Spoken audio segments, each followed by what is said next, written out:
Okay students, तो next video में भौतिक जगत के नेक्स्ट वीडियो में हम देख रहे हैं आइंस्टीन का द्रव्यमान ऊर्जा समीकरण। अभी हमने देखा हाल ही में कि प्रकृति में 4 तरह के मूल बल होते हैं, उससे क्या आगे आप कनेक्ट होने का प्रयास करें। आइंस्टीन का द्रव्यमान ऊर्जा समीकरण, तो आइंस्टीन ने बताया कि ब्रह्मांड द्रव्य तथा ऊर्जा से मिलकर बना हुआ है।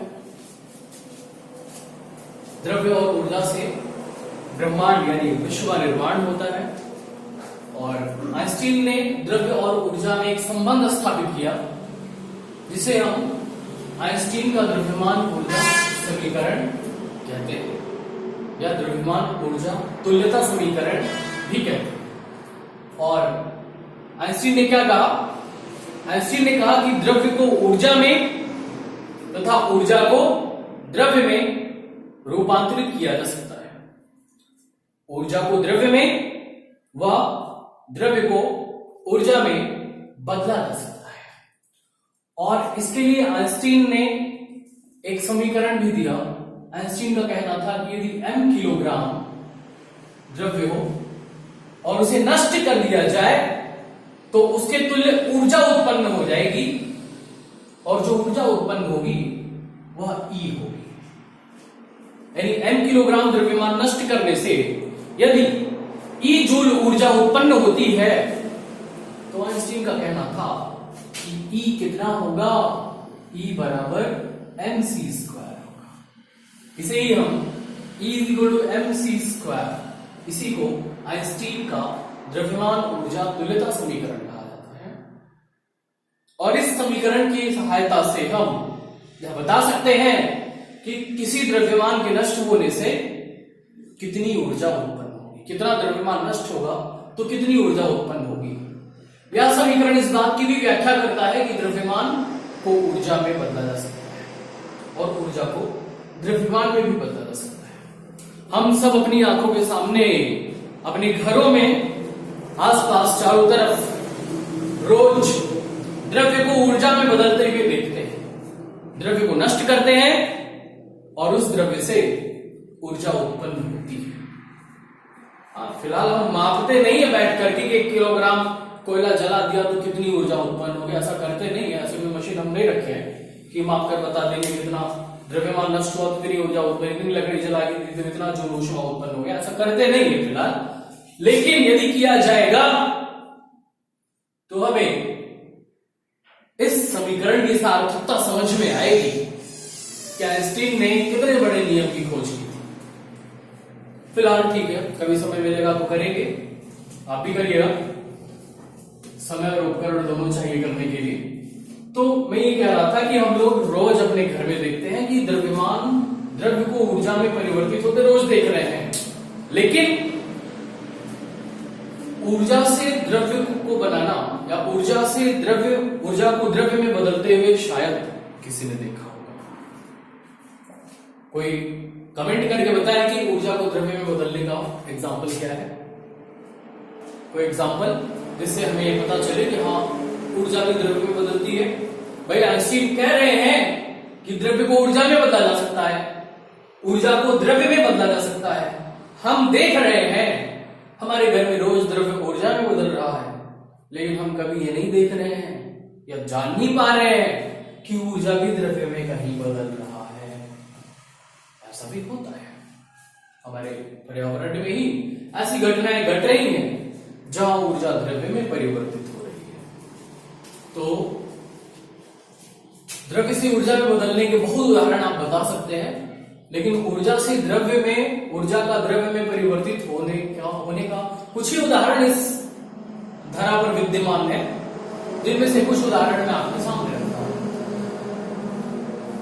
पौधे अपना भोजन बनाते हैं, तो हम जानते हैं कि प्रकाश संश्लेषण की क्रिया द्वारा पौधे अपने भोजन का निर्माण करते हैं। पौधे सूर्य से ऊर्जा लेकर मंड के रूप में अपने भोजन को इकट्ठा करते हैं। यानी कि पौधे क्या करते हैं? ऊर्जा को द्रव्य में बदलते हैं।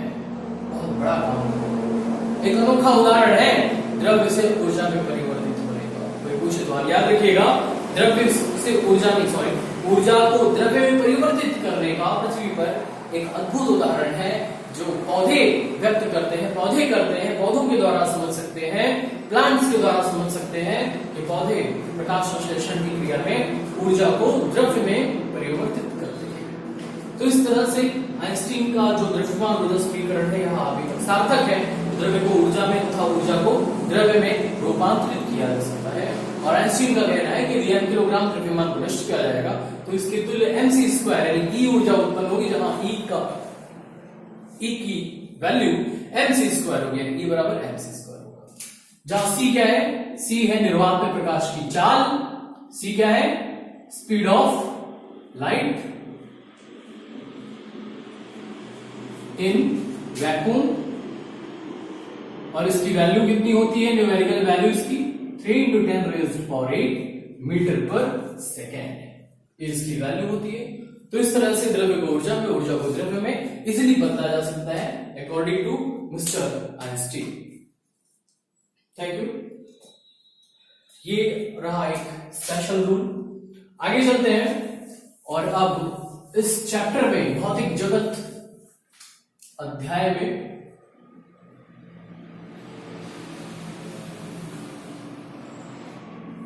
लास्ट टॉपिक इसकी देखते हैं। कुछ संरक्षण के नियम हैं, संरक्षण से संबंधित नियम है। तो जिसमें पहला नियम है आवेश संरक्षण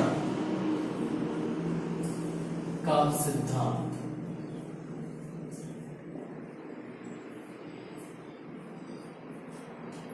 आप इंग्लिश में लिखना चाहें तो कंजर्वेशन ऑफ चार्ज।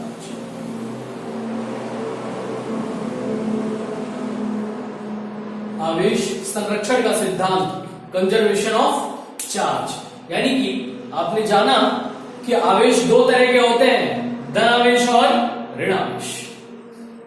आवेश संरक्षण का सिद्धांत क्या है? आवेश को ना तो नष्ट किया जा सकता है और ना ही आवेश को उत्पन्न किया जा सकता है। एक शॉर्ट टाइम में आवेश को ना तो नष्ट किया जा सकता है और ना ही आवेश को उत्पन्न किया जा सकता है। हाँ, इसे एक वस्तु से दूसरी वस्तु में स्थानांतरित किया जा सकता है। एक वस्तु से दूसरी वस्तु में स्थानांतरित किया जा सकता है। जैसे कि अगर मैं इसको ऐसे अपने बालों से रगड़ूं तो इसमें से आवेश चाहे मेरे बाल में या मेरे बाल से आवेश इस मार्कर में स्थानांतरित हो सकते हैं, लेकिन ये कहो कि आप इसके जो आवेश होंगे वो आवेश नष्ट हो जाएंगे, ऐसा नहीं हो सकता है। तो पहला सिद्धांत संरक्षण संबंधी, आवेश संरक्षण का सिद्धांत, आवेश को न नष्ट किया जा सकता है और न आवेश को उत्पन्न किया जा सकता है। Right friends? ओके। तो दूसरा देखते हैं, दूसरा क्या है? ऊर्जा संरक्षण का सिद्धांत। ऊर्जा संरक्षण का सिद्धांत, कंजर्वेशन ऑफ एनर्जी।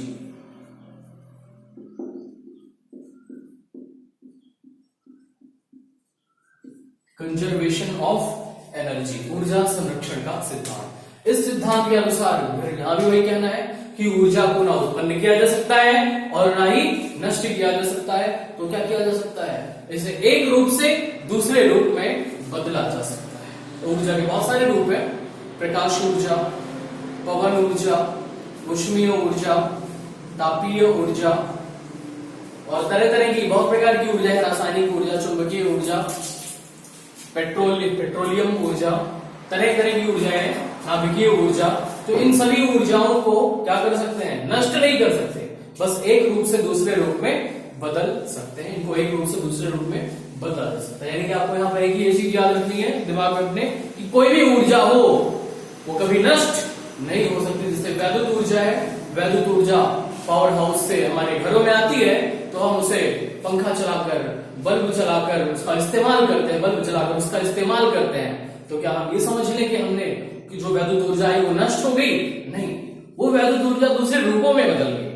पंखा चलाया तो वो वैद्युत ऊर्जा पवन ऊर्जा में बदल गई, बल्ब जलाया तो वो वैद्युत ऊर्जा प्रकाश ऊर्जा में बदल गई, हीटर चालू किया तो वो वैद्युत ऊर्जा ऊष्मीय ऊर्जा में बदल गई। और ये ऊष्मीय ऊर्जा, प्रकाश ऊर्जा, पवन ऊर्जा, ये सभी जब इस कमरे में उत्पन्न होते हैं, कमरे में फैल जाते हैं, तो लास्ट में ये दो प्रकार की ऊर्जाओं में से किसी न किसी में परिवर्तित हो जाते हैं और वे गतिज या स्थितिज ऊर्जाएं, यानी कि ये सभी फाइनली गतिज ऊर्जा या स्थितिज ऊर्जा में परिवर्तित हो जाएंगे। फाइनली किसमें? गतिज ऊर्जा या स्थितिज ऊर्जा में रूपांतरित हो जाएंगे। तो इस तरह से ऊर्जा को नष्ट नहीं कर सकते, ऊर्जा को हम ये भी नहीं है कि उत्पन्न कर सकते हैं।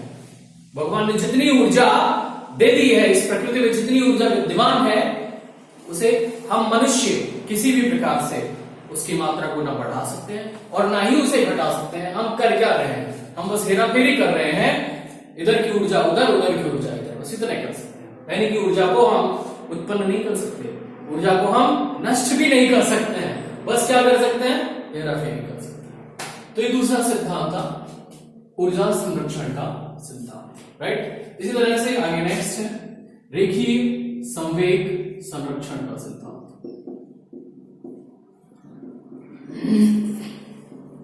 रेखीय संवेग संरक्षण का सिद्धांत। तो बच्चों, रेखीय संवेग, इसे हम इंग्लिश में लीनियर मोमेंटम बोलते हैं, conservation of linear momentum. Okay, conservation of linear momentum, रेखीय संवेग संरक्षण का सिद्धांत, principle of conservation of linear momentum, इस तरह से बोलेंगे। तो लीनियर मोमेंटम की कंजर्वेशन का क्या सिद्धांत है? जिन्हें मालूम हो रेखीय संवेग क्या है तो थोड़ा ज्यादा समझेंगे, और जिन्हें नहीं मालूम है वे समझे। रेखीय संवेग किसे कहते हैं? किसी वस्तु, जब कोई वस्तु भाग रही होती है, यानी कि जब किसी वस्तु में वेग होता है, गतिमान होती है, तब उस वस्तु में संवेग होता है। संवेग, संग का मतलब होता है संगति और वेग का मतलब होता है वेग, यानी संगति। संगति का मतलब होता है द्रव्यमान। आपको समझाएं थोड़ा सा। संवेग दो शब्दों से मिलकर बना है, सम प्लस वेग। सम का मतलब होता है द्रव्यमान।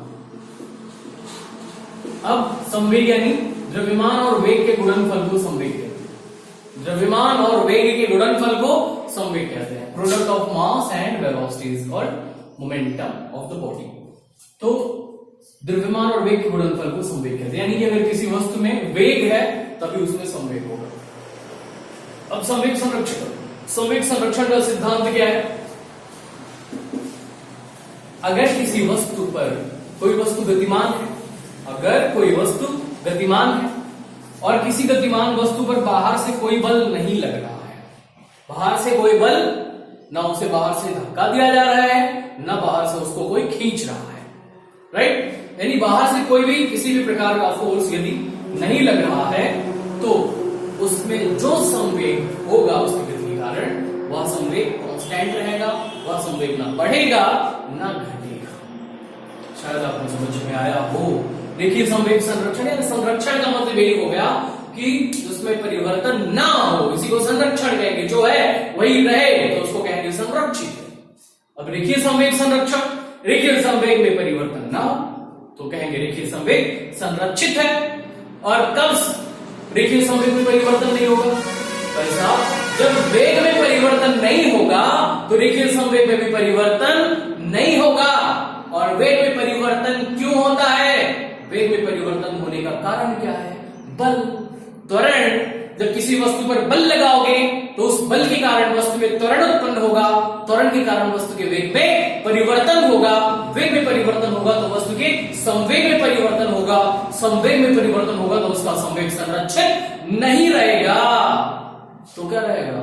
संवेग संरक्षित नहीं रहेगा। और क्या रहेगा? यानी कि संवेग को यदि संरक्षित करना है तो क्या करना चाहिए? उस पर बाहर से कोई बल नहीं लगाना चाहिए। यानी कि ऐसी वस्तु जिस पर बाहर से कोई बल ना लग रहा हो, ऐसी वस्तुओं का रेखीय संवेग संरक्षित होता है। और इसी को रेखीय संवेग संरक्षण का सिद्धांत बना दिया गया है कि यदि किसी गतिमान वस्तु पर बाहर से कोई बल ना कार्य कर रहा हो तो उस वस्तु का संवेग संरक्षित होता है। यही रेखीय संवेग संरक्षण का सिद्धांत है। चलिए आगे चलते हैं। और संरक्षण के सिद्धांतों में अगला सिद्धांत है कोणीय संवेग संरक्षण का सिद्धांत। कोणीय संवेग संरक्षण का सिद्धांत, principle of conservation of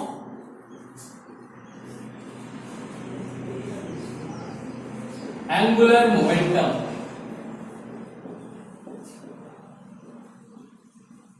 right, principle of conservation of angular momentum, कोणीय संवेग संरक्षण का सिद्धांत। मैंने अपना रेखीय संवेग संरक्षण का सिद्धांत बताया।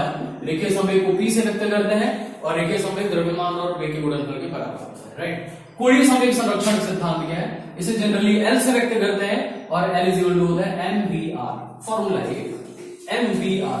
कोणीय संवेग कहां होता है? जब कोई वस्तु क्या होती है, ऐसे गोल गोल घूम रही हो, अपने ही चारों ओर घूम रहे, नाच रही हो, या किसी पृथ्वी जैसे घूम रही है, तो पृथ्वी में क्या है? कोणीय संवेग।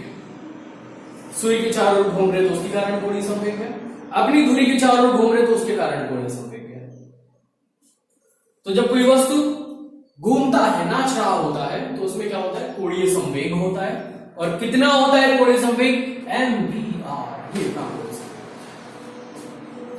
अब कोणीय संवेग संरक्षण का सिद्धांत क्या है?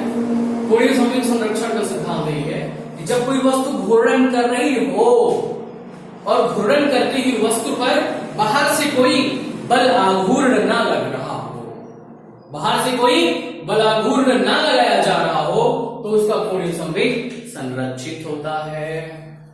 भाई सब ऐसा क्यों बोला गया? अब इस पर विचार करना चाहिए। कोणीय संवेग यानी कोई वस्तु घूर्णन कब करती है? जब उस पर बल आघूर्ण लगा। घूर्णन करने के कारण उसमें क्या होता है? कोणीय वेग होता है। उसके कोणीय वेग में परिवर्तन कब होगा? जब उस पर बल आघूर्ण लगाया जाएगा।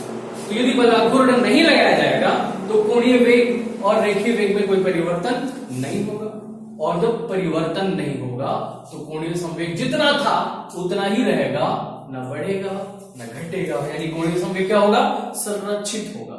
इस तरह से कोणीय संवेग संरक्षण का सिद्धांत क्या है कि यदि किसी घूर्णन करती हुई वस्तु पर बाहर से कोई बल आघूर्ण ना लगाया जाए तो उस पिंड का, उस वस्तु का, उस बॉडी का कोणीय संवेग कांस्टेंट होता है।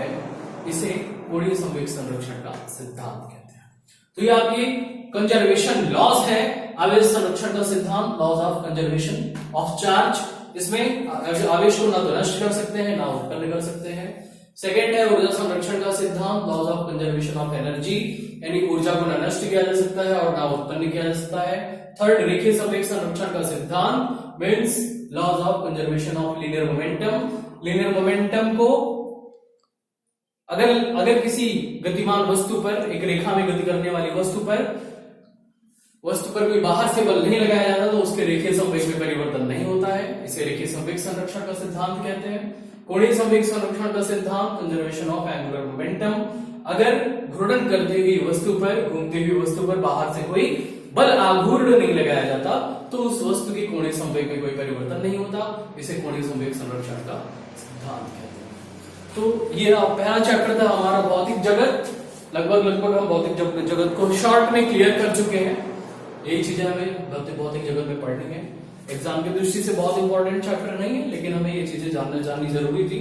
तो ये चैप्टर हमारा फिनिश हो चुका है, पहला चैप्टर। नेक्स्ट चैप्टर मात्रक और मापन अगली क्लास में हम लोग देखेंगे। तब तक आप इसका नोट्स बना लीजिए और इसको तैयार कर लीजिए, याद कर लीजिए। छोटा सा चैप्टर है। Thank you.